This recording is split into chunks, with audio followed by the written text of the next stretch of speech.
Bienvenue chez Obscurlist pour des podcasts de jeux de rôle dans des univers sombres. Précédemment dans Notes, Yana, Dominique et Kubik sont arrivés à Krasova pour obtenir enfin des réponses à leur quête de l'enfant Od Poved. Nous reprenons alors qu'ils font face à une gigantesque porte sur laquelle est inscrit Arca. Bonne écoute du dernier épisode de La Réponse. Le lourd battant de la porte est fendu de bas en haut. Il y a une entaille écartée, tordue, comme si on avait un peu forcé l'ouverture. Et il y a une plaie béante en fait dans la porte qui permet à un homme de passer en fait. Qu'est-ce que vous faites ? On est venu pour ça, donc on va peut-être entrer doucement. C'est sombre à l'intérieur, c'est éclairé. Vous pénétrez dans ce complexe troglodyte. Il y a des cavernes naturelles qui ont été aménagées, consolidées, étendues, à même la roche. Il y a le béton et l'acier qui se mêlent à la roche qui est à nu. Ça crée un intérieur assez morne. Il y a des signalisations, des indications de sectorisation. Il y a des grands caractères phosphorescents pour puisse être vu de loin. Tout est faiblement éclairé par des lampes chimiques, suspendues tous les 20 mètres. L'ensemble paraît âgé de plusieurs décennies. Vous progressez dans ce couloir. Pour l'instant, vous ne croisez pas grand monde et quand bien même vous croisez quelqu'un, à chaque fois, quand vous voyez quelqu'un, ou bien vous parlez entre vous pour faire un semblant de normalité en fait, pour pouvoir passer tranquillement. Et vous arrivez à une espèce d'énorme espace. C'est une station de triage un peu, soit ça fait penser à ça. Parce qu'il y a des wagonnets en fait. Il y a plein de wagonnets qui sont là, qui en partent, qui attendent matériel ou personne pour les emmener dans différents secteurs. Toi aussi, ça fait penser aux wagonnets des mines. Toi aussi, Yana, puisque tu as travaillé dans une mine, donc tu sais, c'est les wagonnets qui amènent les ouvriers à un tel endroit ou à tel endroit. Donc, clairement, vous entendez aussi de l'eau qui coule, comme s'il y avait une rivière. Et il y a des wagonnets qui vont descendre vers le bas, et des wagonnets qui vont monter vers le haut. Il y a deux pentes, une pente ascendante, une pente descendante. Il y a des panneaux ou quelque chose qui indique quoi que ce soit. Il y a un signe en fait qui revient assez souvent, et ça te fait penser à une forme primitive de l'insigne du centre. Donc après, tu peux regarder effectivement sur les différentes indications, c'est ça que tu es en train de dire. Donc vers les niveaux supérieurs, il y a plutôt ce qui serait la centrale et les habitations. Et vers les niveaux inférieurs, il y a plutôt l'abysse et le laboratoire. Si on cherche Hugo, je suppose qu'il a été amené au laboratoire. Ils veulent l'étudier probablement. Bah ouais. On prend le chariot vers les labos. Bah on n'a pas trop le choix après ici. Il y a un chemin piéton. Ah, il n'y a pas de chemin piéton. Oh, oui, c'est que les... Oui, c'est l'un ou l'autre. Ça va être des longues distances en fait. Ouais. C'est soit on prend le chariot vers les habitations, soit on prend le chariot vers le laboratoire. Vous rentrez tous les trois dans un chariot qui peuvent accueillir jusqu'à 4 personnes et qui sont mus par une force pneumatique sans doute. Vous vous enfoncez dans les ténèbres en fait de ce long boyau creusé à même la roche sur des rails pas très assez vétustes en fait. Mais relativement utilisé, donc il ne grince pas. À un moment, il y a un embranchement. Vers la gauche, il n'y a rien marqué. Et vers la droite, il y a marqué laboratoire. Geste vers la droite. Donc vous actionnez un... Oui, s'il y a un levier ou quelque chose, moi je le pousse tout de suite. Vers la droite et vous reprenez votre route vers le laboratoire. Situé au plus profond du complexe, à plusieurs centaines de mètres sous la surface, votre wagonnet aboutit après une longue descente en colimaçon à cette vaste salle de contrôle. C'est très haut de plafond. C'est éclairé par de nombreux braseros et les parois sont couvertes de tuyaux, gaines, machinerie, panneaux techniques et cadrans. Toi, ça te parle tout à fait, Kubik, c'est clairement un endroit de recherche, une installation scientifique qui doit être bien plus gigantesque qu'ailleurs. En fait, ça doit être une petite parcelle de l'installation scientifique. Quand vous êtes devant cette grosse salle de contrôle, en fait, vous descendez assez rapidement du wagonnet pour pas être en plein milieu des autres personnes. Il y a quand même pas mal d'objets, pas mal de machines. Vous pouvez avancer plus ou moins discrètement. Vous voyez sur votre gauche un attroupement en fait. Beaucoup de personnes sont massées en haut à gauche, sur votre gauche. Ils ont des blouses crasseuses et il y a tout type de personnes. C'est pas des techniciens, c'est un peu de toute origine, toute origine de personnes. Il y a des hommes, des femmes, comme dans une piété fiévreuse. Il y a beaucoup de joie, des cris, d'allégresse et presque des chants. Il y a une femme qui chante dévotement en fait et ils sont dans l'attente de quelque chose, on dirait. Et là, même l'air semble pulser quelque chose. Ils font face à quelque chose ou ils sont font tous face à quelque chose. Ah oui. Mais on tourne le dos.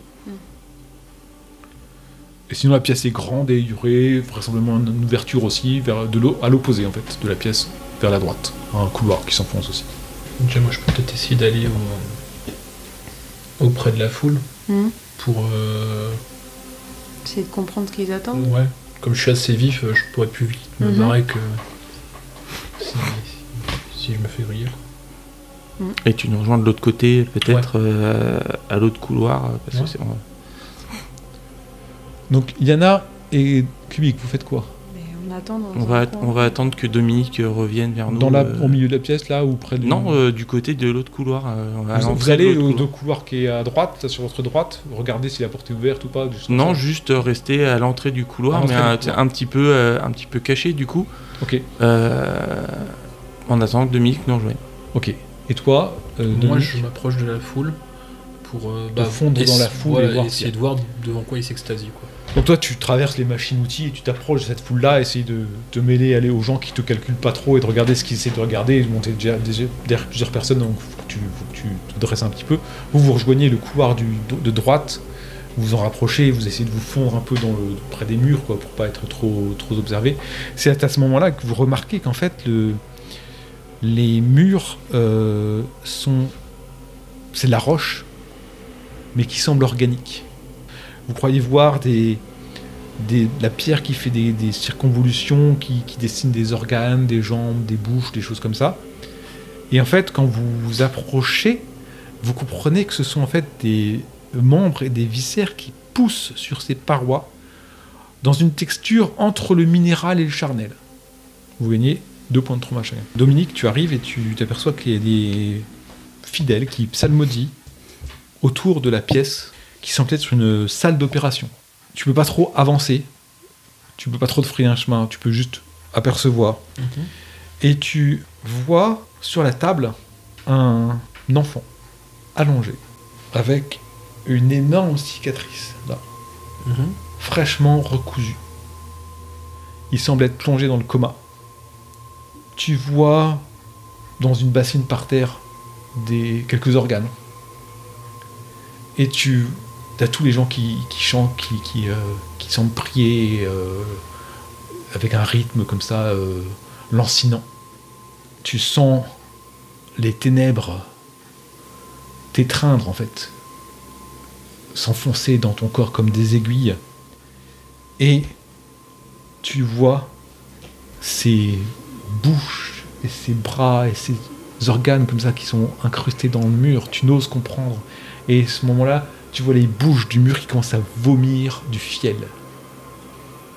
Tu prends 2 points de noirceur.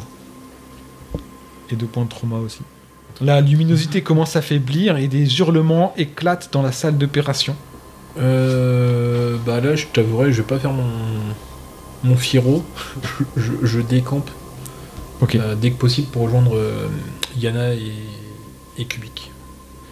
Ok, tu rejoins Yana et Kubik à l'autre bout de la pièce. Ouais. Qu'est-ce que tu fais? Je ne sais pas pourquoi ils le font, mais ils extraient les organes des gens ici. Les organes des enfants, tout ça, c'est... Finalement, c'est c'est l'enfer ici, c'est pas le paradis. Quoi ? Qu'est-ce que tu racontes ? Ils sortent des organes d'un enfant ? Des gens ? Bah, il y avait un gamin, il était allongé, et ils ont fait à peu près, je pense, le même truc qu'à Gérard. Il avait une énorme cicatrice en travers du ventre, quoi, du torse et tout, quoi. Et il y avait une bassine à côté avec des organes. C'est-à-dire qu'ils les vident, mais comment ils vivent après ? Donc en fait, il te décrit un enfant un peu chétif d'une dizaine d'années. Et donc ils le vident comme un œuf, et puis il n'y a plus rien après. C'est quoi ? Ils leur mettent des armatures robots dedans ou quoi ? J'en sais rien, écoute, ils doivent... Regarde là sur les murs, il y a plein de trucs et tout, là, c'est... Je sais pas, c'est lié au fiel, parce qu'en plus il y a des bouches, elles dégueulaient du fiel et tout dans la pièce. Raison plus pour sortir Haute Pauvette de là. Allez, on y va. Quand il dit Haute Pauvette, tu penses que l'enfant c'était Haute Pauvette. Kubik, Yana, je pense que je sens, c'était le gamin, je pense. Il correspondait à la description. Ils l'ont eu, je pense. Vous entendez du bruit, est-ce que vous vous enfoncez un petit peu dans le couloir dans lequel vous êtes ou pas ou... Quel genre de bruit? Là, dans la pièce, en fait, il y a des gens qui crient, qui crient de joie, et qui applaudissent et qui commencent à... Il y a d'autres gens qui arrivent par les wagonnets où vous êtes arrivés. En fait, la salle commence à se remplir. Parce que vous êtes réunis, donc est-ce que vous vous enfoncez dans ce couloir ou pas du tout? En fait, ouais, je pense que Yana, elle en peut plus, quoi. Elle a été vraiment traumatisée par ce qu'elle a vécu dans les marais. C'est une femme qui travaillait à l'Economa depuis 15 ans. Elle n'est jamais sortie du bloc d'Ostrava. Son premier objectif, c'était de retrouver Alemar Host, qui est mort sous nos yeux. Puis ensuite, elle s'est accrochée pour retrouver Opovel. Elle savait déjà que là, rentrer dans cet endroit horrible, elle en sortirait pas vivante ou très mal. Donc je pense que elle s'accrochait encore à secourir Opovel. Et si là tu lui dis que c'est fini, il est mort, en fait c'est terminé, quoi. La dernière lueur à laquelle elle s'accrochait, elle est en train de s'éteindre, donc en fait, elle refuse. Et donc, qu'est-ce que je vous dis ? Je dis, écoutez, on ne sait pas s'il est mort ou s'il est vivant. Si on le laisse là, on ne peut pas le laisser là. On est de la cabale d'Icovienne, on aurait fait ça tout ça pour rien. Dominique, les organes, c'était les siens. Ils l'ont recousu ou Gérard, il est vivant. Il est visiblement, il a subi la même opération. On n'en sait rien. Ils l'ont recousu, mais je t'avoue, j'ai pas regardé si c'était écrit Hugo ou pas sur les organes. Je peux pas te dire. C'était immonde, c'était intenable. Moi, combien ? C'est pas mon délire de regarder des gamins ouverts en deux, quoi. Écoutez, je vais peut-être vous offrir une porte de sortie. Allez à la porte là-bas et. Moi, je vais occuper les illuminés. Attends. L'objectif, c'est de récupérer le gamin. Je prends mon détecteur, je le mets dans la salle à un endroit stratégique et j'hurle, ou tu hurles, n'importe. Bon, qu'il y a une bombe. Peut-être que tout le monde va partir et puis ça, dans la confusion, on pourra peut-être le récupérer et partir avec. Plutôt que de se crier comme ça devant les fanatiques et de te livrer à eux, ça fera peut-être une diversion. Il vaut mieux être 3 pour essayer de le sortir. Ok, on va faire ça. Après, plutôt que de faire une bombe, est-ce que vous voulez pas que sinon que j'essaye de rameuter un peu la foule parce que je sens qu'il y a une ambiance un peu festive pour justement faire un peu le maître de soirée, quoi. Animer le truc et...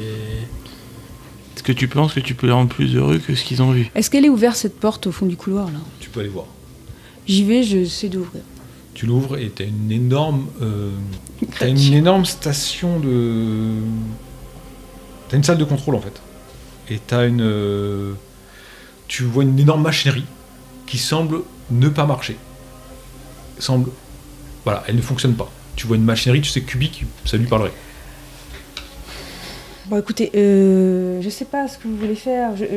Dépêchez-vous. Moi, j'ai envie de. Ou alors, je fais comme eux. J'essaie de me faire passer pour eux en me rapprochant le plus possible de cette fameuse pièce. Et dès que je peux, je chope le gamin et je reviens en courant par ici pour partir dans les machineries pour me planquer. Quelle machinerie? Je suis allée voir au bout du couloir. La porte est ouverte. Et il y a une énorme machine qui semble pas fonctionner.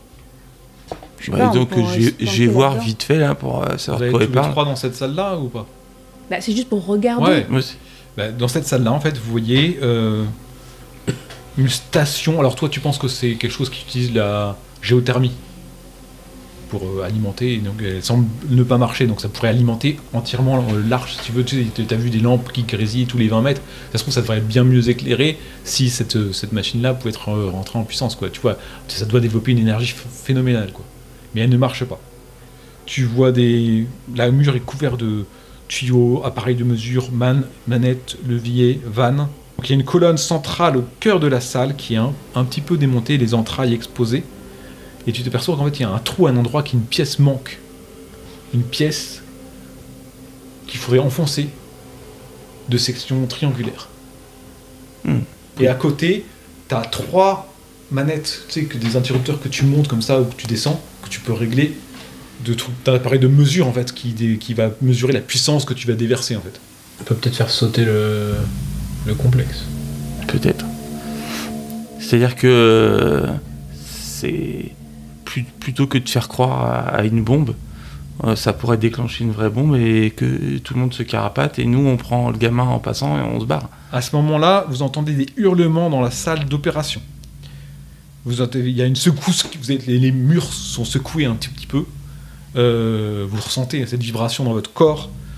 Vous entendez une deuxième détonation qui résonne. Il y a des cris d'affolement des personnes qui étaient en pleine allégresse et en joie.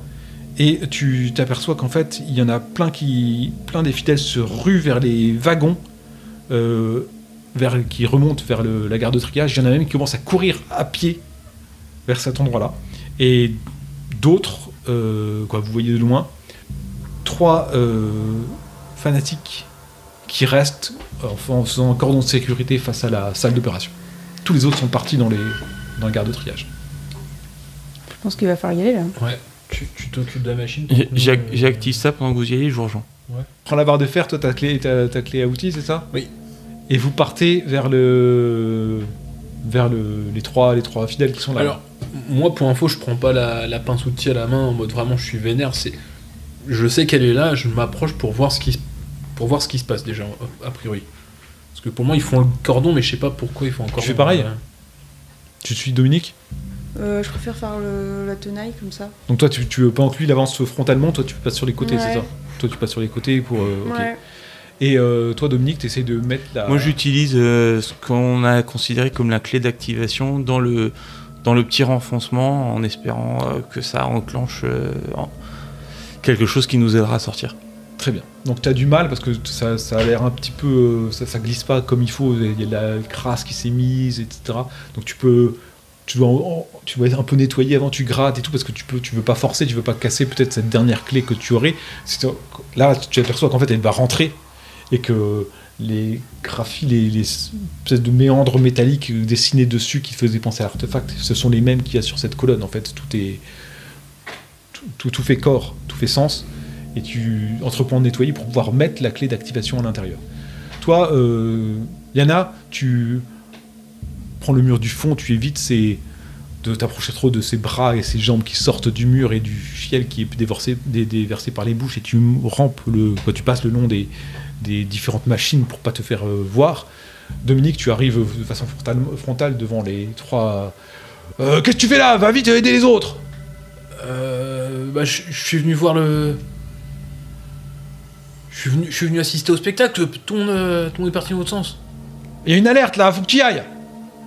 Je vois la vérité, que le message de l'objet Dieu, on m'a dit qu'il était là. Ouais, mais tu auras le temps après, on t'attend là-bas! Tu continues à avancer en parlant, tout ça, Ouais. c'est ça. Ouais. Et toi, tu t'es caché derrière un meuble à peut-être 1m50 du premier individu accessible, Yana. T'attends peut-être le signe de Dominique.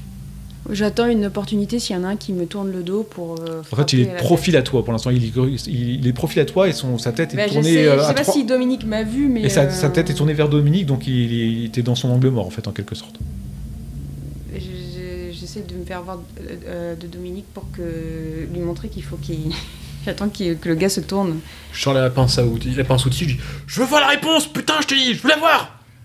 Alors il commence à sortir des espèces de matraques, des bâtons en fait, et... je tape. Ok. Toi à ce moment-là, t'as fini Cubic de nettoyer, tu enfonces le levier dans la clé d'activation dans la colonne centrale. Et je me prépare à activer un premier levier. Tout commence à vibrer, vous t'entendez des crachotements, des grincements de tôle métallique, tu sens qu'il y a de l'eau qui passe dans des tuyaux, des choses comme ça. Et tu te tournes vers où les manettes, c'est ça. Dominique, il prend celui qui est devant lui, il sort sa pince à outils et il lui tape comme ça, comme un sourd, dans le torse en fait, et il se prend un énorme coup. Ah, il hurle, il tombe en arrière, il tombe au sol. Toi, t'as donné un coup derrière, en fait, t'as pas du tout l'habitude, t'as la main qui tremble, mais néanmoins, t'es quand même par derrière, donc tu donnes un coup comme ça sur le gars qui crie parce qu'il se prend un choc sur l'épaule, il se retourne vers toi, tu donnes un gros coup dans les côtes, en fait, tu te prends un coup qui te sèche un peu latéralement. Le dernier, lui, Dominique, tu lui avais donné un énorme coup dans la poitrine, il était tombé en arrière, alors que l'autre, il se jette sur toi et il te tape dans la jambe, celle où tu avais déjà eu ta blessure, tu vois, et il te tape au niveau de la rotule pour essayer de te faire un maximum de douleur. Qu'est-ce que tu fais, Cubic ? J'active le premier interrupteur. Tu actives le premier interrupteur, tu sens le truc qui commence à... Vous entendez tous ce bruit de gargouillement comme dans des radiateurs, si vous voulez. Et tu vois l'aiguille qui commence à progresser un petit peu au tiers un peu plus que le tiers de la puissance, et tu entends le liquide commence à tourner dans la machinerie, en fait. Vous vous donnez des coups, vous essayez d'éviter maladroitement. Visiblement, ce ne sont pas des combattants aguerris non plus. Ils sont comme vous. Et vous échangez des coups. Voilà, vous touchez pas. Tu pousses le deuxième levier ? Non, je prends les deux, je les lève en même temps. Okay. Les deux qui restent en même temps. Ah, tu mets toute ta puissance, tu lèves les deux leviers. Et aussitôt après, je me barre essayer de rejoindre mes camarades pour essayer... Tu regardes pas ce qui se passe, etc. Je vérifie quand même après, mais je suis prêt à décamper. L'aiguille continue bien. Mais après, je suis prêt à décamper. Ok. Et tu te cours tu vas retraverser tout le laboratoire vers le... Ok. Vous tapez sur les deux personnes qui semblent un peu étourdies, et en fait, qui tombent en arrière. Il y a du fiel qui leur coule dessus, des bouches qui sortent du mur, en fait. Et ils sont tous les trois à terre. Vous voyez derrière vous une espèce de femme chirurgien en chef que tu avais vu en fait avec ses deux assistants qui a des tenues toutes pleines de sang qui semblent...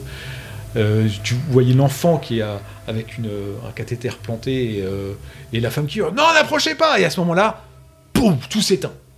Plus une seule lumière. Vous entendez des bruits de combat visiblement au-dessus. La lumière se rallume. Devant vous se dressent 3 silhouettes. Une que vous avez déjà vue dans la prison d'Alemar Ost.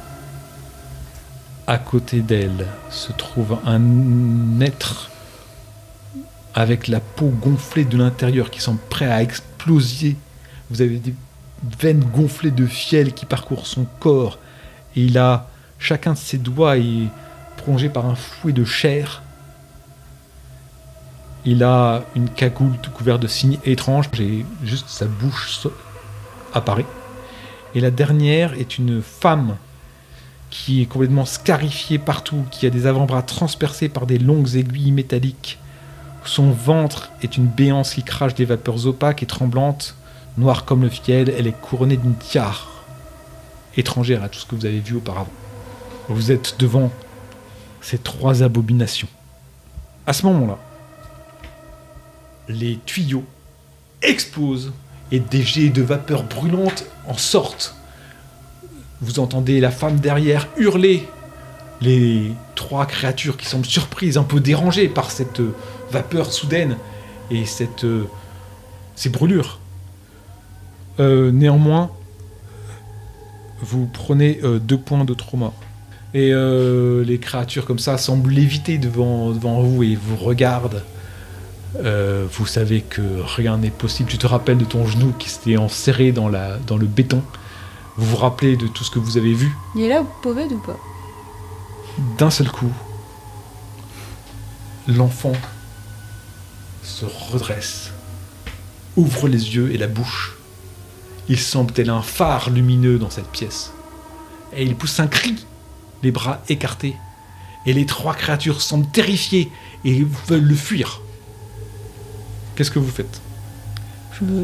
Si c'est possible, je veux prendre le gamin. Ok, donc tu cours vers le gamin. Dominique, Kubik. Moi, je pense qu'ayant perdu toute raison, je vais foncer vers la créature qui m'avait agressé dans le pénitencier. D'accord. En fait, voilà, vu que là, j'ai plus une pile en fait là-haut, il n'y a plus rien. Avec la noirceur, tout ça, je fonce et en hurlant, c'est. Tu fonces en hurlant, en voulant donner ton coup en fait, et t'arrives, tu donnes ton coup dans la créature, tu sembles presque rebondir sur elle, tu ne sais pas. Elle se retourne vers toi et de sa main en fait te regarde et te fait comme ça. Et tu vois ta tête qui commence à tourner comme ça sur le côté et dans un craquement sinistre, vous entendez des craquements des cervicales de Dominique. Clac! La tête pivote et devient horizontale. Tu t'écroules par terre. Mais je hurle. Ok, tu hurles à la mort. Je hurle de voir Dominique, de voir ce qui vient de se passer. Et mon ami, pour moi, il vient de mourir sous mes yeux. Ouais, ça va te donner du trauma ça. Bah, je cours vers Dominique et je le secoue. Tu cours vers Dominique, tu hurles, tu lui remets la tête en place et tu entreprends de prendre du scotch, tu cherches dans tes affaires, tu vois prends tes bandes de signalisation, tu commences à entourer son cou pour essayer de le maintenir parce que tu veux que Dominique vive en fait. Tu t'entreprends de faire ça et tu t'acharnes sur un corps mort de Dominique et la tête ne cesse de tomber sans cesse et tu cesses de la remettre pendant qu'une main pénètre ton dos et te saisit la colonne vertébrale avant de te l'arracher d'un seul coup. Yana, tu fais quoi? Ben moi, je vais vers le gamin et je dis Hugo de Poved, je suis là pour te sauver. Et en fait, je veux le prendre dans mes bras. Ok. Tu prends le gamin dans tes bras. En fait, t'as pas vu ce qui s'est passé derrière toi, t'as entendu. T'es irradié, ça te brûle les yeux presque de la voir. Tu l'as dans tes bras, tu te retournes et ça ferait une bulle en fait. Et les créatures semblent ne pas s'approcher de toi. Et tu avances comme ça, tu avances et tu essaies de sortir de là, de sortir de ce complexe, parce que c'est ce que tu t'es donné comme mission, de le sortir de l'arche. Ouais. Donc tu arrives près du laboratoire, en fait, et tu sens des gens qui t'agrippent, sans doute les humains, en fait, qui veulent t'empêcher de passer, et t'entends des tirs de balles, tu fermes les yeux parce que tu es prise, et en fait, tu n'en peux plus, tu tombes à genoux. Laissez ça, madame. On s'en occupe. T'es à genoux par terre, l'enfant dans tes bras, qui semble moins lumineux, tu ouvres les yeux un petit peu, tu ne vois plus les créatures immondes, tu vois juste le corps de Kubik inerte avec une plaie béante dans le dos. Tu vois le tronc de Dominique et sa tête un peu plus loin. Tu ne comprends rien. Et à côté de toi, il y a un homme de la garde noire, avec d'autres hommes de la garde noire. Je pense que quand je vois les gardes noirs, qu'il y a une rangée, j'ai vu mes 2 compagnons morts atrocement, je pense que je dis vous m'aurez pas, vous m'aurez jamais. Puis j'ouvre la bague et en fait je bois le poison. Et ainsi se termine le scénario La Réponse du kit de Notes. Merci pour votre écoute. À bientôt sur Obscurolist.